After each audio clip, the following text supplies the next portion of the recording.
comme un coup de tonnerre qui frappe l'armée de l'air et qui provoque un tremblement dans l'armée de terre. Le tir à canon du ministre délégué à la présidence chargé de la défense vient de mettre fin à la course de marathon de certains élèves gendarmes. Ceux qui pensaient duper la vigilance des responsables de l'armée camerounaise viennent donc de faire un face-à-face avec le cortège de la rigueur du ministère de la Défense. Le patron de la Grande Muette a encore démontré qu'il ne badine pas avec l'honneur, la fidélité et la méritocratie dans ce corps de métier.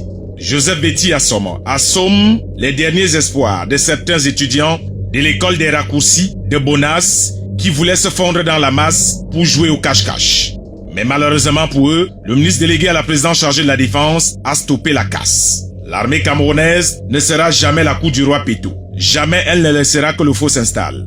Beaucoup parmi nous aurions aimé faire carrière dans l'armée, mais nous avons trop passé du temps au lycée en jouant avec les jolies poupées. Et quand on s'est réveillé, l'âge était dépassé.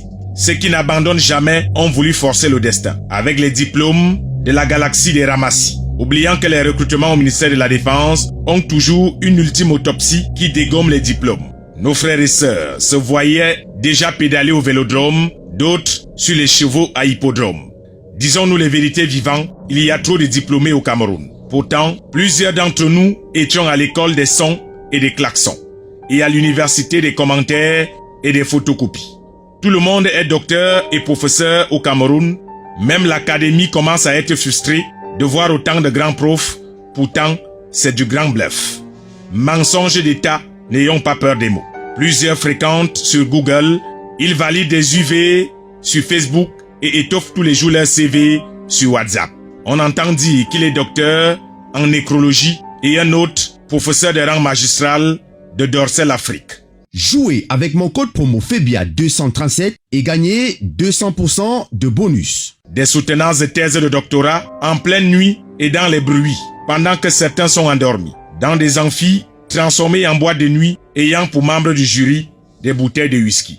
Et quand l'académie commence à se plaindre, ils disent que ce sont des jaloux, dénonçant au passage, à leur goût, des ennemis du savoir. Et aujourd'hui qu'ils sont dans les ennuis, ils organisent tout le temps les messes de minuit. Les services du ministère de la Défense s'inquiétaient eux-mêmes de voir autant de jeunes, 21-23 ans, sur du papier, avec des mollets et des muscles de 43 ans.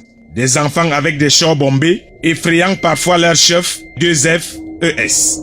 Des diplômés de 2018 avec la barbe de 98. Certains encadreurs ont même reconnu leurs camarades de lycée du temps de Mbela Mbappé. Des BPC série C, des CAP en aéronautique mystique, des probatoires de pourboire, des General Certificate Ordinary Level option théologie et des licences en droit obtenues pour certains à Polytechnique.